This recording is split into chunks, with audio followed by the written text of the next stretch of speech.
வணக்கம் நேயர்களே. நேயர்கள் அனைவரும் நீடூழி வாழ்க நிம்மதியுடன்.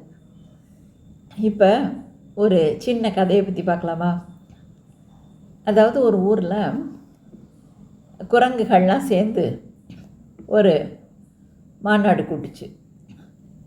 என்ன பேசிக்கிட்டாங்கன்னா, நம்மளை பற்றி மனிதர்கள்லாம் எப்போ பார்த்தாலும் கேலியும் கிண்டலுமாக சொல்லிகிட்டு இருக்காங்க. இதை பற்றி நம்ம பெருமாள்கிட்ட போய் முறையிடணும் அப்படின்ன உடனே எல்லா குரங்குகளும் ஒத்துக்கிட்டு ஒரு தலைமை குரங்கோட பெருமாளை பார்க்க போகிறாங்க. அங்கே போன உடனே பெருமாள் கேட்டார், என்ன விஷயம் அப்படின்னு. மனிதர்கள்லாம் எங்களை எப்பயுமே கேலியும் கிண்டலுமா சொல்கிறாங்க, என்ன குரங்கு புத்தி, குரங்கு சேஷ்டை, அப்படி எதுனாலும் எங்களை கேவலப்படுத்துகிறாங்க. இதை நீங்கள் போக்கணும் அப்படின்ன உடனே பெருமாள் சொன்னார், சரி, இனிமேல் அவங்க அது மாதிரி பேசாத மாதிரி நான் பார்த்துக்கிறேன். ஆனால் அதுக்கு முன்னால் நீங்கள் ஒரு விஷயத்தை செய்யணும் அப்படின்னாரு. உடனே இவங்க எல்லாம் என்னன்னு கேட்டாங்க. வர்ற ஏகாதசி அப்போ எல்லாரும் ஒரு மைதானத்தில் கூடி காலையிலேருந்து மாலை வரையும் என்ன ஸ்ரீராம ஜெயம் ஸ்ரீராம ஜெயம்னு சொல்லி நீங்கள் அதை நாமத்தை உச்சரிச்சுக்கிட்டே இருக்கணும். அன்றைக்கி ஒரு விரதம் மாதிரி இருந்து எதுவும் சாப்பிடக்கூடாது. முடிஞ்ச பிறகு மாலை முடிஞ்ச பிறகு நீங்கள் பழங்கள் சாப்பிட்லாம் அப்படின்னாரு. உடனே தாராளமாக செய்கிறோம், இது ஒன்றும் எங்களுக்கு ரொம்ப பிரியமான விஷயந்தான் ராமநாமம் ஜெபிக்கிறது அப்படின்னு சொல்லிவிட்டு சரின்ட்டு வந்தாங்க. அந்த ஏகாதசி வந்தது. அப்போ அந்த மைதானத்தில் எல்லோரும் கூடிட்டாங்க. எல்லா குரங்குகளும் சேர்ந்து சரி இந்த விரதத்தை எப்படி அனுஷ்டிக்கலாம் அப்படின்னு முதல்ல பேசினாங்க.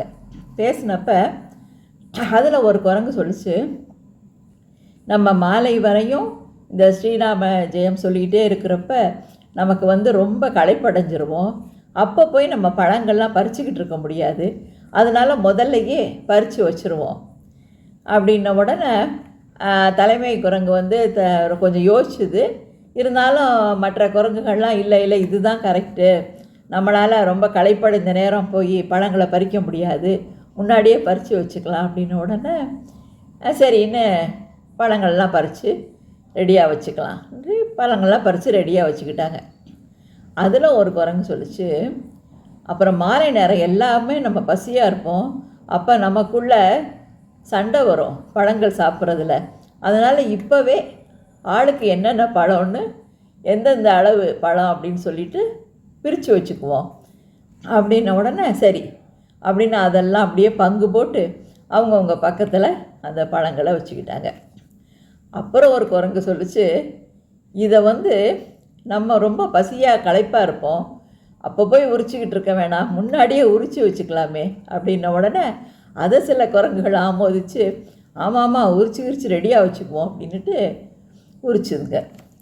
அதுக்கப்புறம் கொஞ்சம் நேரம் அப்படியே நாமஜபம் ஆரம்பிக்கிற நேரம் இங்கே பாருங்கள், உரிச்சு வச்ச பழத்தில் பூரா ஒரே தூசி ஆகுது. ஏன்னா அப்புறம் நம்ம சாப்பிட முடியாமல் போயிடும். அதனால் இப்போ என்ன பண்ணுவோம், உரிச்சிருக்கிற பழத்தை கொஞ்சம் நம்ம வாயில் போட்டுருவோம், என்ன வாயில் ஒரு பக்கம் அடக்கிக்கலாம் அப்படின்னு சொன்ன உடனே ஆமாம் அப்படின்னு சொல்லிட்டு நிறைய குரங்குகள் அந்த பழத்தை பிரித்து உரிச்ச பழத்தை எடுத்து வாயில் அடக்கிக்கிச்சு. அப்படி வாயில் போடுறப்பவே அது அப்படியே கொஞ்சம் கொஞ்சமாக வயிற்றுக்குள்ளே போக ஆரம்பிச்சிச்சு. அப்புறம் சில குரங்குகள் என்னது வாயில் போட்ட உடனே அப்படியே வயிற்றுக்குள்ளே போயிடுச்சோன்னா ஆமாம் நம்ம கொஞ்சம் சாப்பிட வாயில் வச்ச உடனேயே அது உள்ளே போயிடுச்சே, எனக்கும் அப்படி தான் ஆச்சு அப்படின்லாம் பேசின உடனே அங்கே பெருமாள் தோன்றினார்.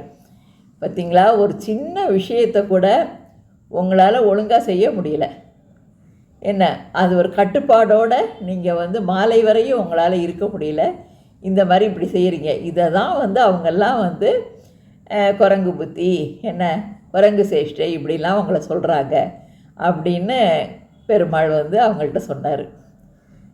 என்ன அதாவது உறுதியோடு இருந்தால் தான் எதுலேயுமே வெற்றி நிச்சயம் அப்படிங்கிறத இந்த கதை மூலம் நம்ம தெரிஞ்சுக்கலாம். ஆல் தி பெஸ்ட், வாழ்த்துக்கள்.